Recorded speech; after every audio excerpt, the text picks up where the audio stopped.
Ladies and gentlemen, this is the Clutch Report. I am your host, Jamal Bethia. Thank you for joining me for yet another episode. I mean, as you saw from the thumbnail, this episode is about the Phoenix Suns. Like, what is going on in Phoenix? And I have a couple ideas, and so we're going to definitely get to those. Ladies and gentlemen, I'm on a quest to get to 1,000 subscribers. I'm trying to get monetized on YouTube. I think I make great enough content. I certainly have more content coming. Please subscribe to the channel. Come on, click the little button. I think it's, compared to where I am, is like down over here somewhere. Click the little button. Come on, subscribe. You know what I mean? I'm gonna give you great content, but it's gonna take time and it's gonna take effort. And I'm willing to give that. You didn't necessarily ask me to be here. I wanted to be here because I thought I had something to share with the sports world. I'm gonna keep coming, but it would just be nice if you guys would subscribe and show me that you believe what I'm doing actually is worth the effort, all right? So last night, the Phoenix Suns defeated the Cleveland Cavaliers. And this was a shocker to some people because it was like, oh man, Cleveland has been rolling. And, 2 times in the season, they've had 12 game winning streaks or 12 or 13 game winning streaks. And here we are, and they lose to a team that's sputtering like the Phoenix Suns. But the crazy thing is the Phoenix Suns have talent. So I'm never really shocked when the Phoenix Suns do well. I'm kind of shocked, like the rest of the sports world, that so far this season, they haven't really done well. Like in the first 9 games of the season, the Phoenix Suns were 8-1. Like they got off to such a hot start. And it seems like at some point they just kind of, just fizzled out and just fell off. And I don't know what really happened. I know Mike Budenholzer has experimented with some different lineups, like Tyus Jones, I believe, was starting at the beginning of the season, and he's not necessarily a starter anymore. And I just feel like the whole thing is just in chaos. You know what I mean? It's just pandemonium.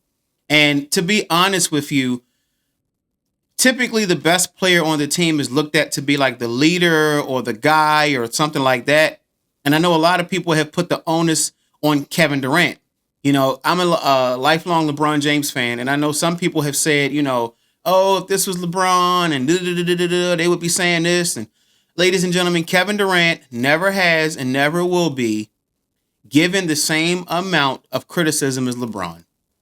We have to face that. Kevin Durant himself is a self-proclaimed non-leader. That's fine. But if you're Budenholzer, you have got to find somebody else in the locker room that can be that leader. Like if you look at the Golden State Warriors, Steph is the leader as far as with his play. Draymond's really the kind of the vocal leader, like the locker room guy. Okay, it doesn't have to be your best player, but somebody has to be the clear-cut leader. And to be honest, when I look at Devin Booker, great player, probably vocal more than we know, he doesn't appear to be a leader either. So my number one question is, when it comes to your roster, who's your leader? Who exactly is the guy that's like, come on, y'all, who's going to galvanize people when it's time to go into battle? And I know I say go into battle. Sports is not exactly battle, but it's competition, because at its root, battle is competition. My skills, my fighting skills versus your fighting skills, and let's see who wins. So metaphorically, who do you go to galvanize your troops when you go into battle? I don't know if the Suns really have that. I think that's problem number one. You need a leader in that locker room. Hold everybody accountable. Doesn't go out of his way to be disliked, but isn't necessarily trying to be liked. This is the job, and I'm going to do the damn job. They need that. On top of that, is this really a Kevin Durant problem, though? I don't know if this is really a Kevin Durant problem. Like, I'm going to be honest with you. I look at this roster, and I just kind of go,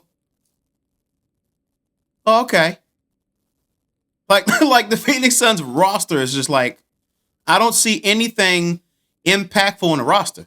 Like, and I've said to people, once you get past Kevin Durant, Devin Booker, Bradley Beal, what else do you have on this team? Grayson Allen's a red-hot three-point shooter, shooting 43%. For what it's worth, so is Tyus. He's shooting 42%. He's right behind him. Okay, so you got some red-hot shooters. What else do you honestly have on this roster?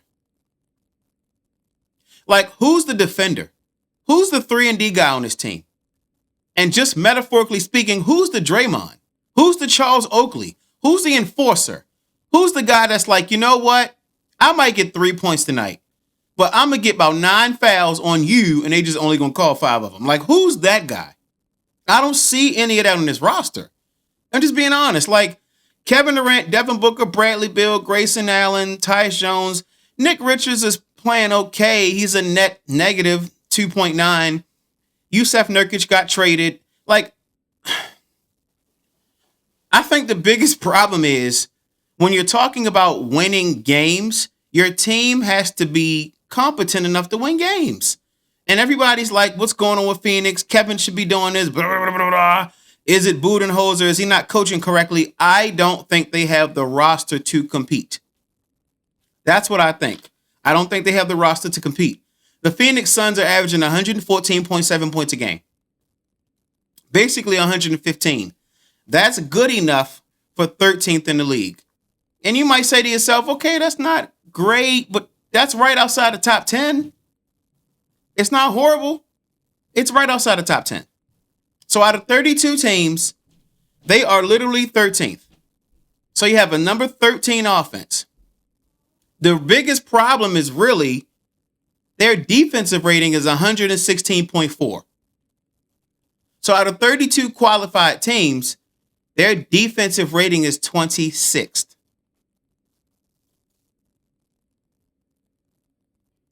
I'm sorry, I gave a moment of silence for their defense. That's your biggest problem. But again, some teams, based on the fit of them, some teams, it's like, okay, when Golden State was at the peak of their powers, it seemed like anybody and everybody that got on the court was giving effort.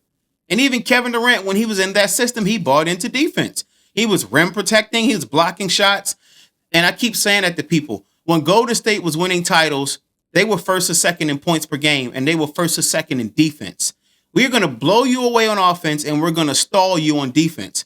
Golden State would be, like once they really hit their stride, like year 2 or 3 together, they would play okay in the first half. And then in the third quarter, they would score 40 and you would score 20. And the game would be over at that point. Like, where's the defensive focus and effort for this team? Kevin Durant's never been a defensive player. He has 0 All-NBA defensive teams in his career. And not to be funny, when people used to tell me he's actually better, like when Rashad McCants, real hoopers know Durant's better. He has 0 All-NBA defensive teams. And that doesn't mean he's horrible on defense. He might just be a net 0. You know, same thing as Jokic, right? Or Stephen Curry. I think Kevin Durant holds his own on defense. I don't think he's remarkable on defense, but I don't really think that's a problem. But if you have players like that on your roster, you have got to put other players on your roster who specialize in defense. Like, we talk about the 2001 76ers. Allen Iverson was the only one who was marquee on offense. And even Allen Iverson was about maybe league average and lower sometime in efficiency. So even AI probably hurt them sometime more than we would see based on the eye test when they played. I'm just being honest. But the truth of the matter is you had Aaron McKee, George Lynch, Matt Geiger. You had Dikembe Mutombo win Defensive Player of the Year. You can check me on that same season. AI's MVP, Aaron McKee, 6th Man of the Year, Dikembe Mutombo, Defensive Player of the Year. So they had a team that was built defensively. We're going to get stops, and AI, you figure out what to do on offense. It was the same thing they did in 2007 with the Cavaliers. Everybody's like, how in the world did the Cavaliers go to the finals? Well, they weren't great on offense, but they kind of had a similar style to Allen Iverson. I mean, Mike Brown's signature defensive style, he studied under Popovich, right? What they did was, we're going to play hard-nosed defense, and LeBron, we're going to give you the ball, and you're going to do the rest.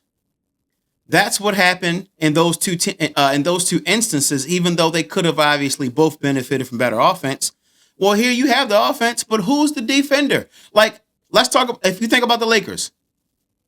I used to say, when they did the Rush trade, the one player the Lakers was really going to miss was Contavious Caldwell-Pope. He is the kind of guy that's going to play high-level defense.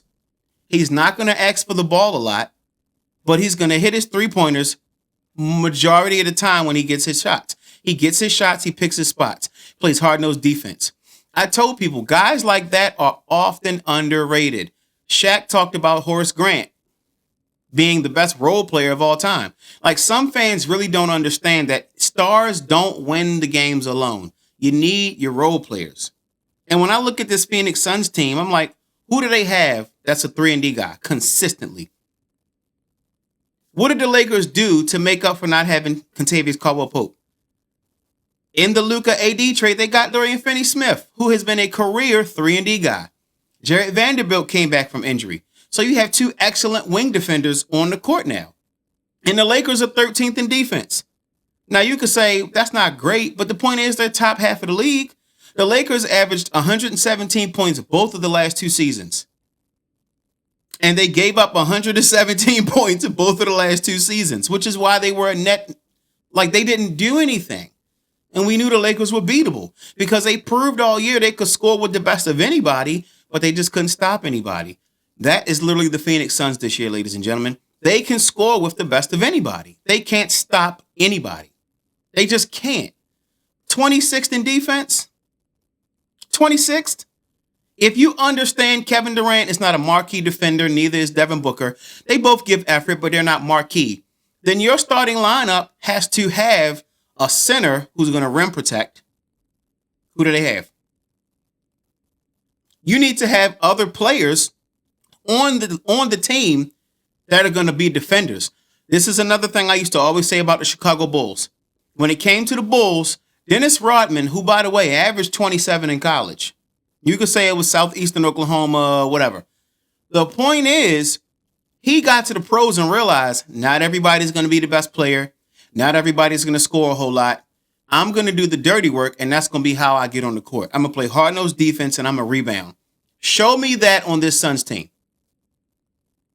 Like, for all of the Kevin is not on LeBron's level, and you know, we don't have the same expectations. If this was LeBron, we would have something to say about it. Oh, okay, fine. Truth be told, though, look at this roster. What is he supposed to do with this roster? Honestly. Once you get outside of Kevin Durant, Devin Booker, and Bradley, they broke this roster down. DeAndre Ayton was unhappy, traded him. Chris Paul may have started to get old, traded him.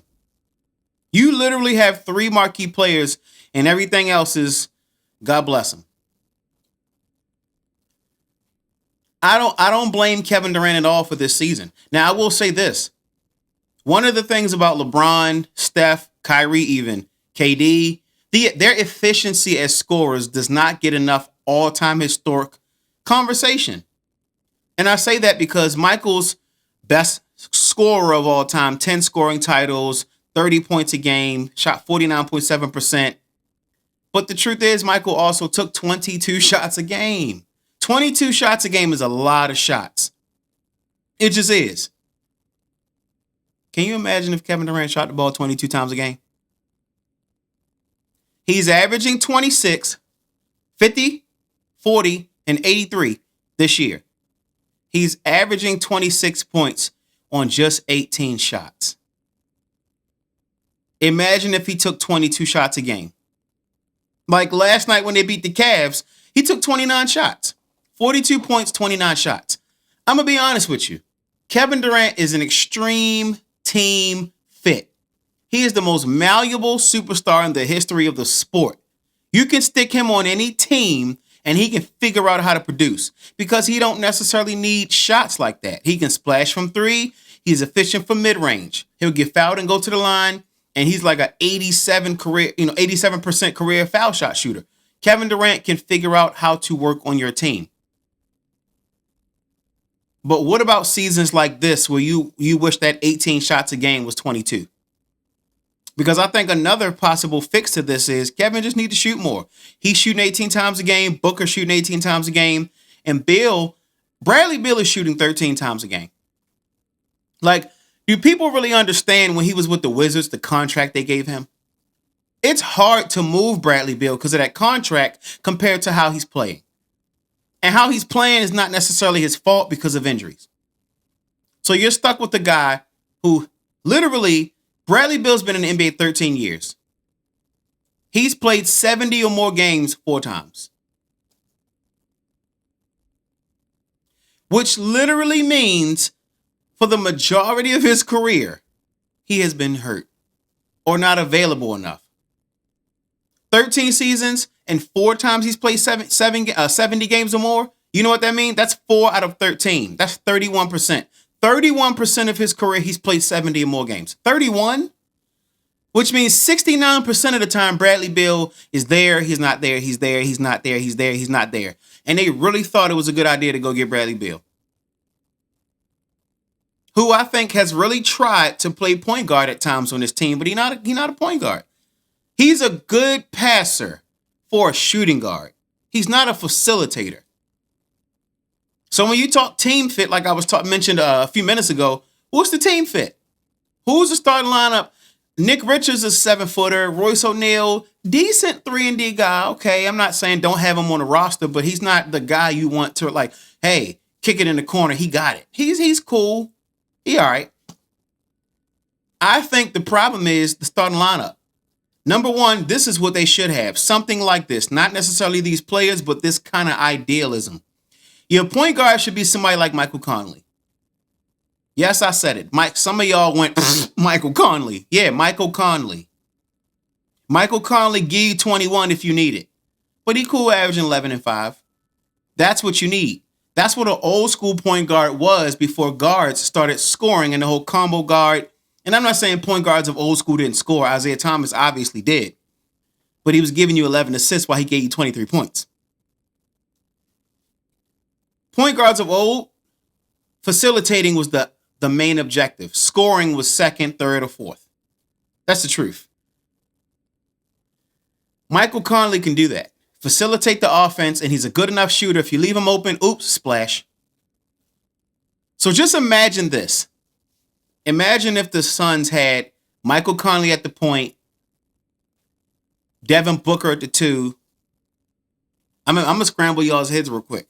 Jared Vanderbilt at the 3, or Dorian Finney-Smith at the 3, Kevin Durant at the 4, and like Clint Capella at the 5.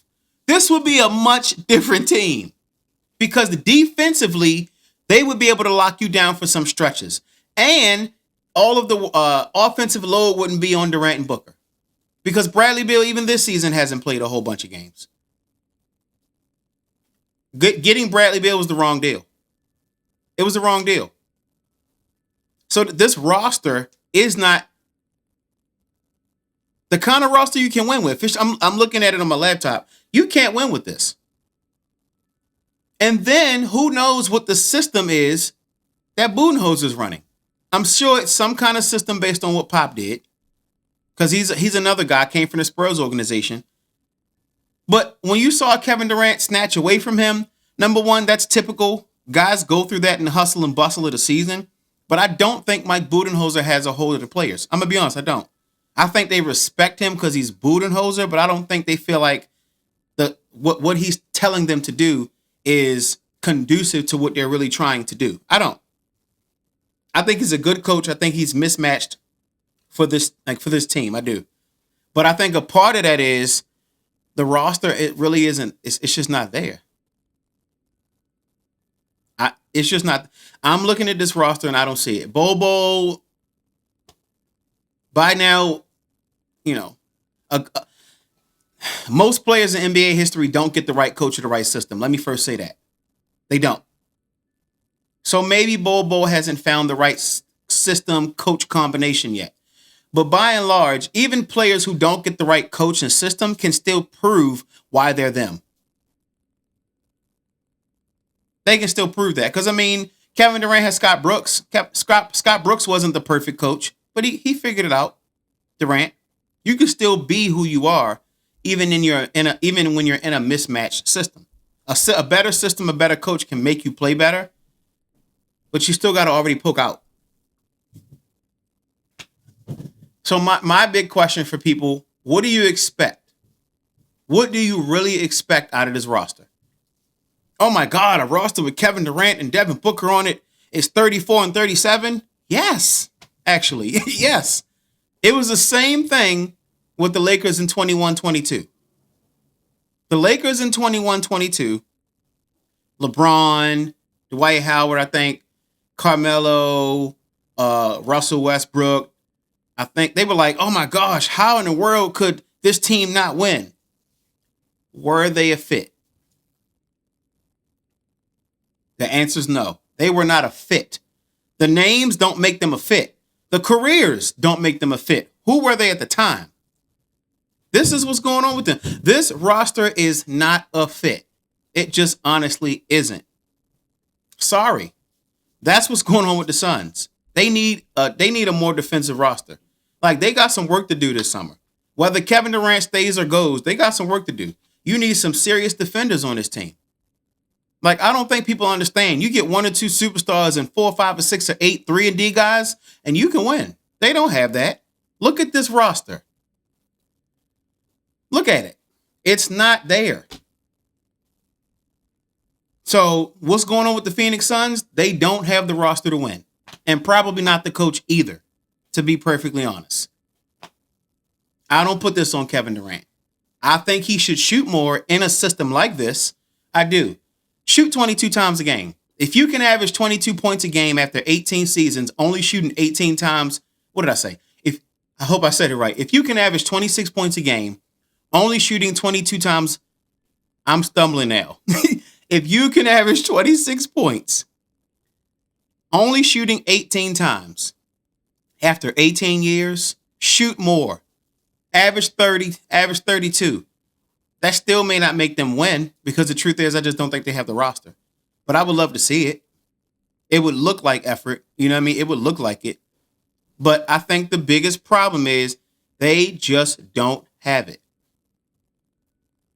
This is the Clutch Report.